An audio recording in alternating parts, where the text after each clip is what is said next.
Hello दोस्तों, आज real number class 10th का फर्स्ट लेसन पढ़ाएंगे। यूक्लिड डिवीजन लेमा एल्गोरिथम उसमें क्या होता है और डिवीजन लेमा क्या होता है और फंडामेंटल थ्योरम ऑफ मैथमेटिकल अंगणित की आधारभूत प्रमेयिका। देखिए ये जो दोनों दिया है ये और ये इस चैप्टर में इसी को स्टडी करना है। देखेंगे क्या होता है, यूक्लिड डिवीजन लेमा क्या होता है और एल्गोरिथम क्या होता है, फिर फंडामेंटल थ्योरम ऑफ मैथमेटिकल देखेंगे। ठीक है, तो देखिए जो ये है पहला वाला Euclid division lemma, Euclid division जो लेमा है, जो लेमा यूक्लिड डिवीजन जो लेमा है उसमें हम लोग भाग से संबंधित कुछ प्रक्रियाएं पढ़ेंगे और एल्गोरिथम का यूज करके हम लोग दो पूर्णांकों का HCF LCM निकालेंगे। ठीक है, इसमें सीखेंगे हम लोग। और फंडामेंटल थ्योरम ऑफ जो है मैथमेटिकल, इसमें सीखेंगे कि कैसे सिद्ध करते हैं कि कोई अपरिमेय संख्या है, सिद्ध कैसे करते हैं, कौन कौन संख्या अपरिमेय है, सिद्ध करना इसमें सीखेंगे।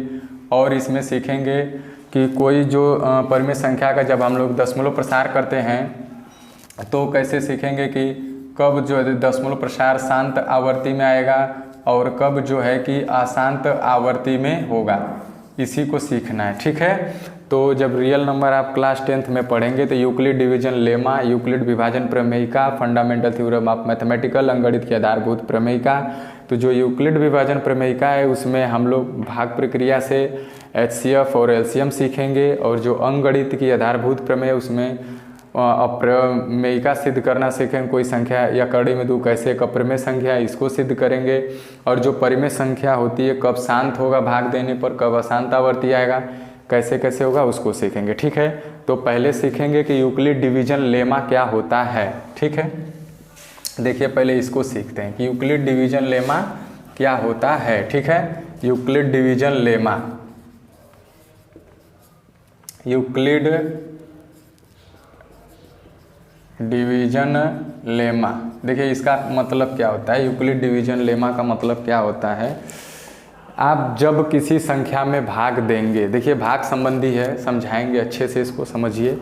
आप किसी संख्या में भाग देंगे, जैसे आप A से भाग दे रहे हैं किसी संख्या में, मान लीजिए n में आप क्या कर रहे हैं, भाग दे रहे हैं और भागफल आपका कितना आ गया B, भागफल कितना आ गया आपका B और शेषफल कितना आ गया R। सपोज दैट आप किसी संख्या n में A से भाग दिए हैं तो आपका भागफल कितना आ गया B और शेषफल कितना आ गया R। ठीक है, जब आप किसी संख्या n में भाग देंगे तो देखिए जो रिमाइंडर है, जो रिमाइंडर यानी कि शेषफल जो होता है वो हमेशा 0 से बड़ा या 0 के बराबर होता है। जो आप A से भाग दिए हैं n में तो जो आपका शेषफल होगा वह 0 के बराबर या 0 से बड़ा होगा, लेकिन भाजक से क्या होता है, छोटा होता है। इसी का हमको इसमें स्टडी करना है, क्या इसका मतलब होता है 0 से बराबर या 0 से बड़ा रिमाइंडर ऐसा क्यों होता है और भाजक से छोटा क्यों होता है, उसका ही स्टडी करेंगे। ठीक है, तो देखिए आप जिस संख्या से भाग देते हैं उसको तो आप बोल देते हैं भाजक। क्या बोलते हैं, भाजक। आप जिस संख्या से किसी संख्या में आप भाग देंगे तो उस संख्या को आप क्या बोलेंगे, भाजक। क्या बोलेंगे, भाजक। और जिसमें देते हैं उसको बोलते हैं भाज्य, जिसमें देते हैं उसको क्या बोलते हैं, भाज्य। और जितना बार भाग जाता है उसे बोलते हैं भागफल। क्या बोलते हैं, भागफल। ठीक, और जो नीचे शेष रह जाता है उसे ही तो कहते हैं शेषफल। उसे क्या कहते हैं, उसे कहते हैं शेषफल। तो जब आप किसी संख्या से किसी संख्या में भाग देंगे, यानी कि जिस संख्या से भाग देंगे उसको बोलते हैं भाजक, जिस संख्या में देंगे उसे बोलेंगे भाज्य, और जितना बार भागफल जाता है उसे, जितना भाग जाती है उसे कहते हैं भागफल, जो बच जाता है उसे कहते हैं शेषफल। तो देखिए एक बात और, जो भाजक होता है, नोट में लिख लीजिएगा दो चीज़, नोट में लिख लीजिएगा, नोट करके, कि जो भाजक होता है, नोट पॉइंट में लिखिएगा, जो भाजक होता है वह भाज्य के बराबर या भाज्य से छोटा होता है, तभी भाग जाएगा, नहीं तो नहीं जाएगा। ठीक है, जो भाजक होता है वह भाज्य से छोटा होता है या भाज्य के बराबर होता है। ठीक है, नोट पॉइंट 1 में लिखिएगा। भाजक किसे कहते हैं? अभी आपको बताए थे कि जिस संख्या से भाग देते हैं उसे क्या कहते हैं? भाजक कहते हैं, और जिसमें भाग देते हैं उसे क्या कहते हैं? उसे कहते हैं भाज्य। तो याद रखिएगा कि भाजक और भाज्य की कंपेयर जब करेंगे तो भाजक हमेशा भाज्य से छोटा होगा या भाज्य के बराबर होगा। ठीक है, नंबर 2 में लिख लीजिएगा, पॉइंट नंबर 1। पॉइंट नंबर 2 लिख लीजिए, जो शेषफल आता है यानी रिमाइंडर वो 0 के बराबर या 0 से बड़ा होता है। रिमाइंडर का मतलब हो गया शेषफल। क्या हो गया? शेषफल। रिमाइंडर का मतलब शेषफल। और भाजक से क्या होता है? छोटा होता है। भाजक यानी क्या? देखिए ये लिख देते हैं यहाँ पे भाजक। क्या हो गया? भाजक। ठीक है, भाजक से क्या होगा? हमेशा छोटा होगा जो शेषफल। यही यूक्लिड डिवीजन लेमा है, इसी को समझना है। ये ऐसा क्यों होता है? ठीक है, उसी को समझना है। ठीक, तो नंबर नोट में जो 2 पॉइंट लिखे हैं कि जो रिमाइंडर या शेषफल होता है, आप किसी संख्या से किसी संख्या में भाग देंगे तो 0 के इक्वल या 0 से बड़ा, लेकिन भाजक से हमेशा छोटा ही होता है। भाजक से हमेशा क्या होता है? छोटा होता है। ठीक है, आप किसी संख्या में फिर से यदि आप किसी संख्या n में a से भाग देंगे तो जो शेषफल आएगा वो 0 के इक्वल, 0 से बड़ा, या भाजक a जिस भाग दे रहे हैं जिससे, उससे हमेशा क्या आएगा? छोटा आएगा। ठीक है, और पॉइंट 3 में लिख लीजिए कि जब हमें भाज्य निकालना होता है, क्या निकालना होता है? भाज्य निकालना होता है तो लिखते हैं कि भाज्य बराबर भाजक गुणे भागफल और प्लस क्या लिखते हैं? शेषफल। भाजक गुणे भागफल प्लस शेषफल। ये आपको पता ही होगा दोस्तों, इसको कैसे आप करते हैं कि भाज्य बराबर जो होता है, बीच वाली जब संख्या निकालनी होती है तो हम भाजक का और भाज्य का गुणा करते हैं। भाजक और भाज्य का आपस में क्या करते हैं? गुणा करते हैं, और प्लस में शेषफल को जोड़ देते हैं। तो जो बीच वाली जिस संख्या में भाग देते हैं उसे ही कहते हैं भाज्य, तो हमें पुनः वही संख्या मिल जाती है। तो पॉइंट नंबर 3 में लिखिएगा कि भाज्य बराबर भाजक गुणे भागफल प्लस क्या आ जाएगा? शेषफल।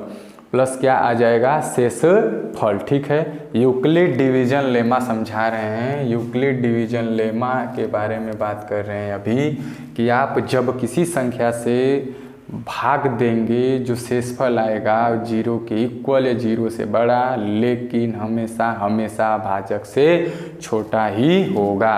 ठीक है, तो आप 3 पॉइंट उतारे होंगे, आपको समझ में आया होगा। आप एग्जाम्पल से समझाएंगे इन सभी बातों को, एग्जाम्पल क्या होता है। ठीक है, एग्जाम्पल पर कैसे इसको समझेंगे। ठीक है, तो इसको रफ करते हैं।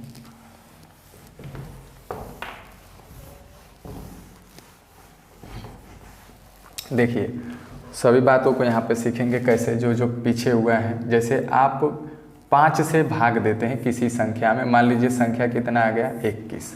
संख्या कितना आ गया? 21। तो आप जिस संख्या से भाग दे रहे हैं उसी को क्या बोले थे आप? तो उसको बोले थे भाजक, और जिसमें देते हैं उसका नाम क्या है? तो उसका नाम है भाज्य। तो कितना बार जाएगा? 4 बार। कंडीशन फिर एक बताए थे, नोट पॉइंट 1 में क्या बताए थे आपको, कि जो भाजक होता है जिससे भाग देते हैं, भाग कब जाती है? या तो भाजक और भाज्य बराबर हो तब भाग जाएगी, या भाज्य बड़ा हो और भाजक क्या हो? छोटा हो, तभी तो भाग जाती है। तो आप देखिए यहाँ पे 5 चौको कितना आ जाएगा? 20। 1 बच गया रिमाइंडर, शेषफल बचा। तो ये देखिए जो 1 है 5 से क्या आएगा? छोटा आएगा। तो जान जाइए कि शेषफल क्या आ सकता है। अगर पूरी कट गई, आप जैसे किसी संख्या में 5 से भाग देंगे तो शेषफल 0 आ सकता है, 1 आ सकता है, 2 आ सकता है, 3 आ सकता है, 4 आ सकता है, लेकिन 5 नहीं आएगा। आप इस बात को समझ रहे हैं। इसीलिए यहाँ पे हुआ है कि 0 के इक्वल रिमाइंडर या 5 से क्या आ जाएगा? छोटा। तो ये जो r का मान है यही आ सकता है, या तो पूरा भाग चला गया तो 0, या 5 से किसी भी संख्या में भाग देंगे, किसी भी संख्या में आप भाग देंगे, 21 कोई ज़रूरी नहीं है, आप किसी n मान लीजिए किसी संख्या में आप भाग देंगे तो हो सकता है 0, आ जाए, हो सकता है 1 भी आ सकता है, 2 भी आ सकता है, 3 आ सकता है, 4 आ सकता है, जो ये रिमाइंडर है। लेकिन यहाँ पे देखिए अभी हम यहाँ पे बनाए हैं कि 5 से छोटा, 5 ही तो इसमें भाजक है, 0 के बराबर शेषफल आ सकता है और 0 से बड़ा आ सकता है, ठीक है। लेकिन कभी भी 5 नहीं आएगा, कभी भी 5 नहीं आएगा। 0, 1, 2, 3, 4 आ सकता है, लेकिन कभी भी 0 नहीं आएगा, ठीक है। आप समझे इस बात को, ठीक है। अगला एक और एग्जाम्पल लीजिए।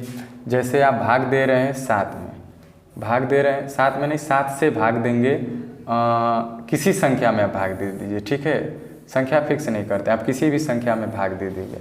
7 से आप किसी भी संख्या में भाग देंगे तो आप बताइए रिमाइंडर क्या क्या आ सकता है। तो आप पहले इसको लिखना सीखिए कि 0 से बड़ा या बराबर जो शेष, यहाँ पे r का मतलब हो गया शेषफल, लेकिन 7 से क्या आएगा, छोटा आएगा। आप इसको पहले ऐसे लिखना सीख लीजिए कि शेषफल ऐसे दिखा सकते हैं कि भाई 0 के बराबर या 0 से बड़ा हो सकता है, लेकिन 7 से क्या होगा, छोटा होगा, ठीक है। आप इसको लिखना सीख लीजिए। अगर आप 8 से भाग देंगे तो कैसे ले, किसी भी संख्या में दे दीजिए, XYZ कोई भी संख्या भाग देंगे तो शेषफल क्या आ सकता है, 0 से बड़ा या 0 के बराबर जो रिमाइंडर है, लेकिन 8 से यानी कि भाजक से क्या होगा, छोटा होगा।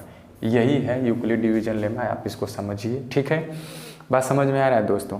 तो जब आप किसी भी संख्या में भाग देंगे तो शेषफल जो होगा भाजक से छोटा ही होगा, ठीक है। आई होप आपको समझ में आ ही गया होगा। एक दो और एग्जाम्पल लेते हैं, जैसे एक और 2 एग्जाम्पल ले लेते हैं। जैसे आप 4 में भाग दे दिए। अच्छा, अगर आपके मन में आ रहा है कि सर 4 क्यों नहीं आ सकता है, जैसे आप भाग देंगे 12 में भाग देंगे, 12 में दे दीजिए, जैसे किसी संख्या में आप भाग दे रहे हैं, 12 में देंगे तो यहाँ शेषफल क्या आ जाएगा, यहाँ तो शेषफल आ जाएगा पूरा पूरा 0, ठीक है। आप सपोज करिए कि अगर यहाँ पे शेषफल 4 आ जाए, मान लेते हैं कि शेषफल 4 आ जाए, तो बताइए भाग तो पुनः एक बार चले जाएगी, क्योंकि भाग का कंडीशन क्या बताएं कि भाग कब जाएगी, जो भाजक है भाज्य के बराबर हो या भाजक से भाज्य क्या हो, बड़ा हो, तब भाग जाएगी। यही तो कंडीशन बताएं। तो मान लीजिए कि भाजक के बराबर यदि नीचे बच जाए तो भाग तो चली जाएगी। इसीलिए जो शेषफल है 0, 1, 2, 3 आएगा जब 4 से भाग देंगे, लेकिन कभी भी 4 नहीं आ सकता है, ठीक है।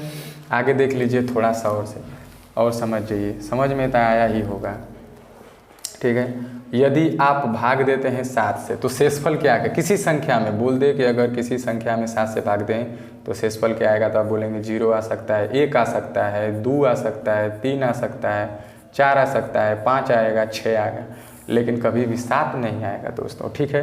क्योंकि 0 के बराबर आ सकता है या 0 से बड़ा, लेकिन 7 से क्या आ जाएगा, छोटा आएगा। आप बात समझ रहे हैं। भाजक और भाज्य की कंडीशन क्या है कि भाज्य हमेशा भाजक से बड़ा या इक्वल होता है, ठीक है। ये यूक्लिड डिवीजन लेमा है। अब इसी का यूज करेंगे, समझ में आ गया होगा, ठीक है। अब आगे चलते हैं। अब इसी का यूज करके जो है कि यूक्लिड डिवीजन लेमा का यूज करके हम किन्हीं दो पूर्णांकों का HCF ज्ञात करेंगे। क्या ज्ञात करेंगे, HCF ज्ञात करना सीखेंगे। अभी आपको समझाएं कि यूक्लिड डिवीजन लेमा क्या होता है।